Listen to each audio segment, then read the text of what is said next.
So dear students, हम पढ़ रहे हैं ट्रांसफॉर्मेशन। इसके पहले मेरा जो वीडियो बनता था वो पूरे इंग्लिश में बनती थी, लेकिन इससे बहुत सारे बच्चों को प्रॉब्लम्स आ रहे थे। So that is why I switched over to Hindi. And बीच बीच में मैं इंग्लिश में बोलूंगी। It's not that I am making my video only in Hindi. So we are studying transformation and पिछले वीडियो में मैंने आपको बताया कि कैसे नाउन क्लॉज का यूज करके हम सिंपल से कॉम्प्लेक्स सेंटेंस में चेंज करते हैं। तो वो पार्ट 1 था और अब देखेंगे कि सिंपल टू कॉम्प्लेक्स सेंटेंस में जब हम चेंज करते हैं तो कैसे नाउन क्लॉज का यूज करके हम सिंपल से कॉम्प्लेक्स सेंटेंस को चेंज करके या ट्रांसफॉर्म करते हैं विदाउट चेंजिंग द मीनिंग। तो आपको पता है कि कॉम्प्लेक्स सेंटेंस जो है क्लॉजेस से बनती है, सबऑर्डिनेट क्लॉजेस से। और ये सबऑर्डिनेट क्लॉजेस 3 तरह की होती है, नाउन क्लॉज, एडजेक्टिव क्लॉज और एडवर्ब क्लॉज। तो नाउन क्लॉज का यूज करके कैसे हम सिंपल सेंटेंस से कॉम्प्लेक्स सेंटेंस में चेंज करते हैं, इसके बारे में ये पार्ट 2 वीडियो आपको बताएगा। ठीक है, और आपको अच्छे से पता है कि सिंपल सेंटेंस क्या होता है। सिंपल सेंटेंस में एक फाइनाइट वर्ब होता है और एक सब्जेक्ट प्रेडिकेट, यानी एक सब्जेक्ट एक प्रेडिकेट, और जो वर्ब होता है प्रेडिकेट में उसको फाइनाइट वर्ब कहते हैं। और फाइनाइट वर्ब किसे कहते हैं वो भी आपको मालूम है। कॉम्प्लेक्स सेंटेंस में एक प्रिंसिपल क्लॉज होता है, यानी एक मुख्य क्लॉज होता है। क्लॉज कुछ शब्दों का समूह होता है जिसमें सब्जेक्ट और वर्ब होता है, और एक या एक से ज्यादा सबऑर्डिनेट क्लॉज होता है। ये सारी चीजें हम पिछले वीडियोस में पढ़ चुके हैं। आप मेरे पिछले वीडियोस को देखिएगा, तब आपको सारी चीजें स्टेप टू स्टेप समझ में आ जाएगा। तो अभी हम देखते हैं कि how we can change from simple to complex sentences by using noun clause. Okay, तो हम देखते हैं कि सिंपल टू कॉम्प्लेक्स सेंटेंस में जब हम चेंज करते हैं तो डैट कंजंक्शन का यूज किस तरह करता है। मैंने आपको पिछले वीडियो में बताया था कि only what and that, these are the two conjunctions which are very much used in noun clause. So today we'll see that how we can use that conjunctions, to change from simple to complex sentence. Okay, so just see the structure. अगर ये structure आ जाता है, so just see this structure, b plus 2 plus v1। अगर आपके sentence में b plus 2 plus v1 आ जाता है, अब b क्या होता है, b के 5 फॉर्म होते हैं, इज, एम, आर, वॉज, वर, आपको पता है। तो यानी इज और 2 प्लस v1, यानी is to go, are to go, am to go, इस तरह समझ में आ रहा है। तो अगर आपके स्ट्रक्चर में b प्लस 2 प्लस v1 आता है, यानी is to play, are to play, am to play, इस तरह का सेंटेंस अगर आ जाता है, तो यहाँ पे मैंने एक सिंपल सेंटेंस का स्ट्रक्चर लिया हुआ है, और जो स्ट्रक्चर है आपका b plus 2 plus v1। Okay, so is to go, are to go, am to go, इस तरह का सेंटेंस, या is to play, are to play. तो इस स्ट्रक्चर को मैंने लिया हुआ है। Just see, Tom is likely to perform on the stage. तो इज लाइकली टू परफॉर्म, यानी इज एम आर के बाद यहाँ पे देखो टॉम सब्जेक्ट है, इज आपका कौन सा वर्ब है, हेल्पिंग वर्ब है, लाइकली या मेन वर्ब है। उसके बाद V1 आया, B हो गया आपका, B के पास आपका 2 आया, 2 plus V1, V1 perform. Tom is likely to perform on the stage. ठीक है, ऑन द स्टेज जो है एक्स्ट्रा इंफॉर्मेशन दे रहा है। So Tom is likely to perform, B plus 2 plus V1। ठीक है, तो ये एक सिंपल सेंटेंस है जिसमें इस आपका फाइनाइट वर्ब है, टू परफॉर्म ये आपका वर्ब नहीं है, परफॉर्म यहाँ पर वर्ब नहीं दिखा रहा है, समझ में आ रहा है। ये आपका ऑब्जेक्ट का काम कर रहा है और नाउन का काम कर रहा है। ये यहाँ पे जो है आपको पता है इन्फिनेटिव अगर आपने पढ़ा है तो टू परफॉर्म यहाँ पे इस वर्ब का ऑब्जेक्ट के रूप में काम कर रहा है और नाउन का काम कर रहा है, तो ये वर्ब नहीं है। तो आप कंफ्यूज मत हो जाइएगा कि यहाँ पर वर्ब है। यहाँ पर सिर्फ एक ही वर्ब है, Tom is likely to perform on the stage. चलिए, हमें यहाँ पे ये नहीं जानना है कि क्या लिखा है, हमें यहाँ जानना है कि अगर आपके सिंपल सेंटेंस में 2b प्लस V1 आ जाता है, तो हम इसको कैसे कॉम्प्लेक्स सेंटेंस में चेंज करते हैं। सबसे पहले हम क्या करेंगे कि इसको हम थोड़ा सा मिटा के ऊपर लिख देते हैं, तो आपको इजी हो जाएगा जानना। चूंकि यहाँ पे बोर्ड मेरा छोटा है तो वो थोड़ा सा प्रॉब्लम हो जाता है। Tom is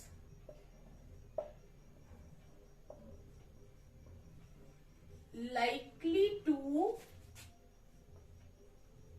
perform on the stage। ठीक है, तो इसमें क्या करना है, जिस तरह का जो सेंटेंस का स्ट्रक्चर है B+2+V1, इसे हम जब चेंज करेंगे तो हम क्या करेंगे कि आपको ये सेंटेंस इट से शुरू करना है। टॉप की जगह हमने इट लिखा, इट इज लाइकली। अब यहां पे सिर्फ इट से शुरू किया, उसके बाद इज और लाइकली आपका वही है। ठीक है, तो इट इज लाइकली, टॉम की जगह सिर्फ हमने इट का यूज किया है। सो इट इज लाइकली, मैं इस साइड आ जाऊं, it is likely, it is likely. अब हमको दैट कंजंक्शन जोड़ना है। सो इट इज लाइकली दैट, अब यहां पे मैंने दैट जोड़ दिया, इट इज लाइकली दैट। अब हमें it is likely that Tom, that conjunction के बाद हमने सब्जेक्ट जोड़ा टॉम। अब जो है हमें एक फिक्स्ड वर्ब की जरूरत पड़ेगी, दैट वुड बी ओ, या तो विल लगाएंगे या वुड लगाएंगे। तो विल कब लगाएंगे, दैट के पहले हम देखेंगे, अगर जो आपका प्रिंसिपल क्लॉज प्रेजेंट टेंस में है तो विल लगेगा, अगर आपका दैट के बाद प्रिंसिपल क्लॉज पास्ट टेंस में है तो वुड लगेगा। सो it is likely that Tom will, अब यहां पे विल आ गया, perform on the stage, perform on the stage। Now it has become a complex sentence। अब ये complex sentence बन गया। Tom is likely to perform on the stage, ये simple sentence था। It is likely that Tom will perform on the stage। अब यहाँ पे क्या बन गया, it is likely तक principal clause बन गया, that Tom will perform on the stage ये subordinating noun clause बन गया, क्योंकि noun ये conjunction का use भी हुआ है, नाउन क्लॉज बन गया। अब आपको एक चीज दिमाग में आ रहा होगा कि ये नाउन क्लॉज क्यों कहलाएगा। नाउन क्लॉज ये यहाँ पे इसलिए कहलाएगा क्योंकि it is likely that Tom will perform on the stage में लाइकली वर्ब के ऑब्जेक्ट के रूप में ये पूरा का पूरा सबऑर्डिनेट क्लॉज आया है। और आपको पता है कि सबऑर्डिनेट आपको पता है कि मेन वर्ब के बाद हमेशा ऑब्जेक्ट होता है और ऑब्जेक्ट हमेशा नाउन या प्रोनाउन होता है। तो यहाँ पे नाउन क्लॉज यानी शब्दों का समूह जिसमें एक सबऑर्डिनेट क्लॉज होता है, एक सब्जेक्ट होता है, एक वर्ब होता है। तो ये पूरा का पूरा सबऑर्डिनेट क्लॉज नाउन के रूप में काम कर रहा है इस मेन क्लॉज में आए हुए वर्ब के ऑब्जेक्ट के रूप में। ठीक है, तो मैंने कैसे चेंज किया, मैं एक बार और बात कर लूं।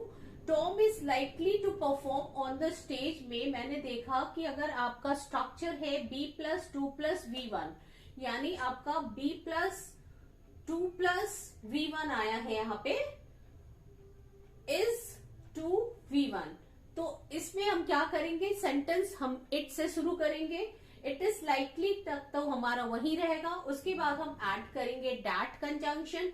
उसके बाद किसके बारे में बात हो रही है, तो टॉम के बारे में बात हो रही है। उसके बाद एक फिक्स वर्ब आता है जो है विल या वुड। याद रखिए कि विल और वुड आता है, तो विल कब आता है, जब आपका टेंस प्रेजेंट टेंस में है, यानी दैट कंजंक्शन के पहले प्रिंसिपल क्लॉज को देखना है। प्रिंसिपल क्लॉज प्रेजेंट टेंस में है तो विल लगेगा, और अगर प्रिंसिपल क्लॉज आपका पास्ट टेंस में है तो यहाँ पे वुड लगेगा। चलिए एक और सेंटेंस हम देखते हैं। मैंने सेकेंड एग्जाम्पल लिया है, अब इस सेकेंड एग्जाम्पल में देखिए, Rani is certain to top the class, structure is B+2+V1. Okay, Rani is certain to top the class. This is a simple sentence. Okay, यहाँ पे इज हमारा फाइनाइट वर्ब है.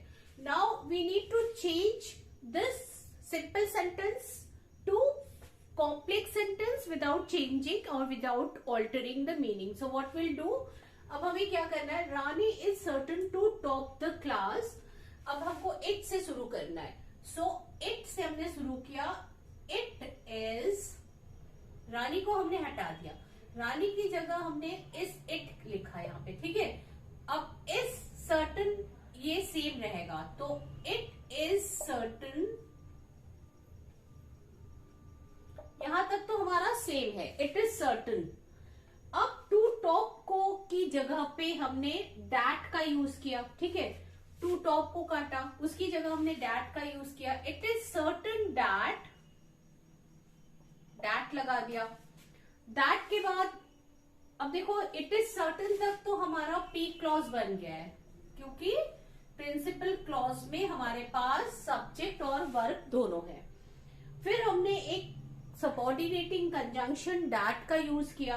जब हम सबऑर्डिनेटिंग कंजंक्शन से सबऑर्डिनेटिंग क्लॉज बनाने जा रहे हैं, नाउन क्लॉज, तो उसके लिए हमें एक कंजंक्शन, एक सब्जेक्ट, एक वर्ब की जरूरत पड़ेगी. अब सब्जेक्ट बात, we are talking about Rani. Okay, so it is certain that Rani, Rani तक आ गया. हाँ, अब मैंने आपको बोला था एक फिक्स वर्ब होती है, दैट इज विल और वुड. तो अब यहाँ पे इज लगा हुआ है, तो हम यहाँ पे क्या लगाएंगे, विल लगाएंगे. अगर यहाँ पे वॉज होता, अगर यहाँ पे इस की जगह हम वॉज यूज करते, इट वॉज सर्टन, तो यहाँ पे भी वॉज अगर होता, Rani was certain to top the class, तो चलो हम वॉज करके दिखाते हैं. So it was certain that Rani, अब यहाँ पे विल और वुड की जगह क्या आ जाएगा, वुड, क्योंकि दैट के पहले प्रिंसिपल क्लॉज में पास्ट टेंस का यूज हुआ है. तो it was certain that Rani would, Rani would क्या, रानी वुड बात किसकी हो रही है, रानी की हो रही है. फिर वर्ब लगा. हाँ, it is certain that Rani would top the class, क्योंकि वुड यहाँ पे हेल्पिंग वर्ब का काम कर रहा है और मेन वर्ब यहाँ पे टॉप आ रहा है. तो रानी वुड टॉप द क्लास. ठीक है, तो ये बन गया आपका सबऑर्डिनेटिंग नाउन क्लॉज, जो प्रिंसिपल क्लॉज के ऊपर डिपेंड कर रहा है. तो ये हो गया, it was certain that Rani would top the class. ठीक है, तो यहाँ पे हमने क्या लिखा, डैट लिखा, सब्जेक्ट लिखा, एक फिक्स वर्ब वुड डाला, और उसके बाद मेन वर्ब टॉप डाला, वर्ब हो गया टॉप द क्लास. ठीक है, ये बन गया आपका एक और subordinating noun clause. Noun clause इसलिए है कि इट इज सर्टन. अब इट वॉज सर्टन, सर्टन के बाद ऑब्जेक्ट के रूप में पूरा क्लॉज आ रहा है, इसलिए ये नाउन क्लॉज कहलाएगा. ठीक है, अच्छा, एक और चीज मैं आप लोग को बोलने वाली थी कि बी वर्ब जो होता है, बी मतलब इज, एम, आर, वॉज, वर, आपने ये 5 ही सुना है. इसके अलावा भी आपका होता है, जैसे आपका अपीयर हो गया, सीम हो गया, है ना. इसके बारे में ये भी आपका जो है बी फॉर्म के अंतर्गत ही आता है. तो अब हम थोड़ा सा इसके बारे में बात करेंगे.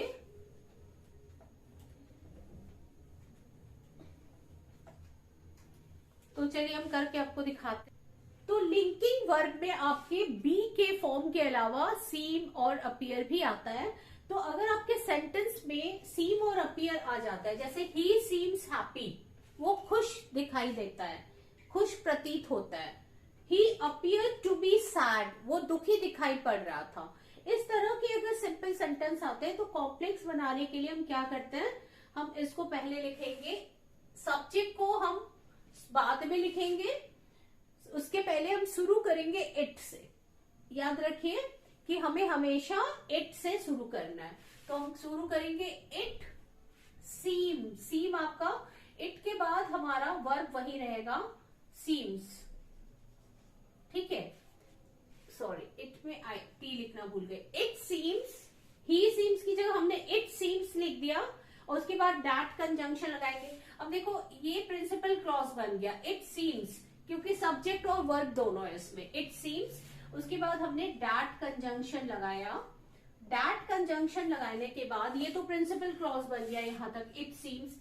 फिर हमें सबऑर्डिनेट क्लॉज बनाने के लिए एक कंजंक्शन चाहिए, फिर एक सब्जेक्ट चाहिए। Subject we are talking about he, so we will write ही।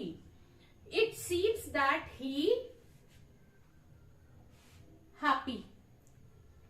अब चलिए पहले हम वर्ब को नहीं लिखते, सब्जेक्ट के बाद हम यहाँ पे एडजेक्टिव हैप्पी को लिख देते हैं, ठीक है, ठीक है। अब आपको पता है कि जब भी एडजेक्टिव रहेगा तो वो अपने पहले is, am, are, was, verb लेता है, आपको पहले भी मैं बता चुकी हूं। तो यहाँ पे जो भी वर्ब आएगा बीच में, वो verb according to the principal clause आएगा। तो प्रिंसिपल क्लॉज प्रेजेंट टेंस में है तो यहाँ पे इज आ जाएगा। इज क्योंकि ही की बात हो रही है तो सिंगुलर है, दैट इज इज लगेगा। ही की बात हो रही है, ही इज सिंगुलर, तो हमने इज लगाया। It seems that he is happy, ये बन गया हमारा कॉम्प्लेक्स सेंटेंस। तो इट सीम प्रिंसिपल क्लॉज है, दैट ही इज हैप्पी ये आपका सबऑर्डिनेट क्लॉज है। अब दूसरा वाला देखिए, ही अपीयर टू बी सैड। हम शुरू कर रहे हैं इट से, सो हो गया इट अपीयर्ड। अब देखिए अपीयर्ड पास्ट टेंस में है आपका, APPEARED, ठीक है। इट अपीयर्ड ये प्रिंसिपल क्लॉज बन गया, इट अपीयर्ड यानी सब्जेक्ट और वर्ब दोनों है। फिर हम दैट लगाएंगे, इट अपीयर्ड दैट। अब दैट के बाद हमें सब्जेक्ट की बात हो रही है तो ही अपीयर्ड टू बी सैड, ही आपका सब्जेक्ट है तो आ जाएगा it appeared that he sad. चलिए सैड लिख देते हैं। अब यहाँ पे हमारा एक वर्ब आएगा, सैड हमारा एडजेक्टिव है, एडजेक्टिव हमेशा अपने पहले बी फॉर्म के वर्ब लेती है, इज, एम, आर, वॉज, वर लेती है। तो सेंटेंस के अकॉर्डिंगली हमारे पास सिंगुलर वर्ब होगा तो इज होना चाहिए कि वॉज होना चाहिए, क्योंकि सेंटेंस आपका ऑलरेडी पास्ट टेंस में है, दैट इज वाई हमारे पास वॉज होगा। So it appear that he was sad, ये बन गया आपका कॉम्प्लेक्स सेंटेंस, ठीक है। तो कैसे हमने देखा कि नाउन क्लॉज का यूज करके, दैट कंजंक्शन का यूज करके कैसे हमने सिंपल से कॉम्प्लेक्स सेंटेंस में नाउन क्लॉज का यूज करके चेंज किया। चलिए कुछ और एग्जांपल मैं आपको दे रही हूँ कि अच्छा अब हम देखते हैं कि कैसे हम व्हाट कंजंक्शंस का यूज करते हैं। मैंने आपको बोला था कि these two conjunctions are very important, first is that and second one is what. Okay, so let's see that how we can. अगर आपके सिंपल सेंटेंस में वर्ब्स ऑफ परसेप्शन आता है तो हम कैसे उसको कॉम्प्लेक्स सेंटेंस में चेंज करते हैं। पहले वर्ब्स ऑफ परसेप्शन के बारे में थोड़ा सा जान ले। परसेप्शन यानी जो हमारी इंद्रियां होती है, यानी आंख, कान से सुनने का, आंख से देखने का, नाक से सूंघने का, टेस्ट करने का, या फिर जो हमारे भूलना, याद करना, forget, smell, taste, hear and see, ये सारे वर्ब ऑफ परसेप्शन होता है। आपको पता है वर्ब ऑफ परसेप्शन जो है उसका कंटिन्यूअस फॉर्म नहीं बनता है, वो आपको मालूम होना चाहिए। जैसे कि आई एम सीइंग नहीं कह सकते हम, आई सी हम कहते हैं। चलिए वो तो बात की रही बात। तो पहले हम देख लें कि अगर आपके सिंपल सेंटेंस में वर्ब ऑफ परसेप्शन आता है तो हम उसको व्हाट कंजंक्शंस का यूज करके हम ट्रांसफॉर्म करते हैं कॉम्प्लेक्स सेंटेंस में। और व्हाट कंजंक्शन का यूज हम तब करेंगे जब हम किसी चीज के बारे में, किसी वस्तु के बारे में बात करेंगे। लेकिन अगर हम किसी व्यक्ति के बारे में बात करते हैं तो हु और हुम भी आ सकता है। तो चलिए मैं एग्जांपल आपको देती हूँ। अब इसमें देखिए, I didn't recall his address, the sentence is in past tense. I didn't recall his address, या फिर वर्ब ऑफ परसेप्शन आया है और हम देखेंगे कि व्हाट कंजंक्शन का यूज कैसे करेंगे, क्योंकि इसके पहले इस नेम था तो वो भी किसी वस्तु का, तब कोई इंसान तो था नहीं तो हमने व्हाट का यूज किया। हिज एड्रेस भी कोई इंसान तो है नहीं तो हम व्हाट का यूज करेंगे। तो पहले हम देखेंगे क्या लिखेंगे, I didn't recall his address, we are going to use the same method. So पहले हम क्या लिखेंगे, आई डिडंट रिकॉल, ये हमने लिख लिया. Recall is a verb of perception. Okay, I didn't recall, till here it has become principal clause. Okay, यहां तक प्रिंसिपल क्लॉज बन गया. अब हमें व्हाट लगाना है, व्हाट कंजंक्शन लगा के अब हमें सबऑर्डिनेट क्लॉज बनाना है. इस सिंपल सेंटेंस को कॉम्प्लेक्स में चेंज करना है. आई डिडंट रिकॉल व्हाट, एक कंजंक्शन फिर एक सब्जेक्ट आएगा. हिज एड्रेस आपका सब्जेक्ट है. यहां पर ये ऑब्जेक्ट का काम कर रहा है क्योंकि वर्ब के बाद आया है. यहां पर वो सेंटेंस के शुरू में आएगा, यानी वर्ब कंजंक्शन के बाद, तो सब्जेक्ट का काम करेगा. तो ये नाउन है यहाँ पे क्योंकि ये वर्ब के बाद ऑब्जेक्ट का काम कर रहा है, और सब्जेक्ट ऑब्जेक्ट हमेशा नाउन प्रोनाउन होता है. आई didn't recall what his address, his address हो गया आपका सब्जेक्ट. उसके बाद आपका एक वर्ब लगेगा, और नाउन के बाद हमने कहा था कि बी फॉर्म का वर्ब लगता है. Is, am, are, was, verb. तो इसमें क्या लगेगा, इज लगेगा या वॉज लगेगा. इसमें सेंटेंस पास्ट टेंस में है तो हमारा वॉज लगेगा. आई didn't recall what his address was. So clear हो गया आपको. चलिए देखते हैं दूसरा, कि अगर कोई इंसान होता है, कोई पर्सन आता है, तो कैसे हम व्हाट की जगह हम हु को या whom का यूज करते हैं. चलिए देखते हैं. अब यहाँ पे देखिए, मैंने एक सेंटेंस लिखा, simple sentence, I don't remember you. Verb of perception का यूज किया मैंने. इसके पहले रिकॉल है, उसके बाद टेस्ट है, स्मेल है, फॉरगेट है, रिमेम्बर है. All these are called words of perception. Okay, I don't remember you. Now अब हमें क्या करना है, इसको कॉम्प्लेक्स सेंटेंस में चेंज करना है. तो क्या किया हमने, सबसे पहले प्रिंसिपल क्लॉज बनाने के लिए आई डोंट रिमेम्बर को वैसे ही हमने लिख दिया, आई डोंट रिमेम्बर. उसके बाद हमें हु का यूज करना है. ठीक है, इसके पहले व्हाट का यूज कर रहे थे, लेकिन चूंकि यहाँ पे एक पर्सन है तो हम हु का यूज करेंगे. आई डोंट रिमेम्बर हु.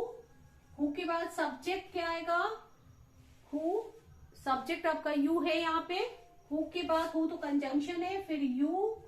अब यू के बाद क्या लगेगा, यू आपका नाउन या प्रोनाउन है, तो यहाँ पे ये प्रोनाउन है. तो आपको पता है नाउन या प्रोनाउन जब हो तो बी फॉर्म के वर्ब लगते हैं. Is, am, are, was, verb. तो इसमें क्या लगेगा, I don't remember who you. You के साथ आर लगता है, तो यहाँ पे हमारा आर लग जाएगा. तो हो जाएगा I don't remember who you are. ठीक है, तो ये हमारा बन गया एक सेंटेंस, यानी कॉम्प्लेक्स सेंटेंस. तो हमारा वीडियो आज यहीं पे खत्म करते हैं कि हमने देखा कि कैसे हम सिंपल सेंटेंस में नाउन क्लॉज का यूज करके हम कॉम्प्लेक्स सेंटेंस बनाते हैं, और कनेक्टिव के रूप में हम व्हाट एंड दैट का यूज करते हैं और हु का यूज करते हैं.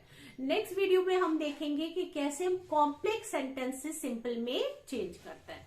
आपको अगर मेरा वीडियो पसंद आता है तो प्लीज प्लीज मुझे जो है कमेंट करिए, सब्सक्राइब करिए और लाइक भी करिए. Thank you so much.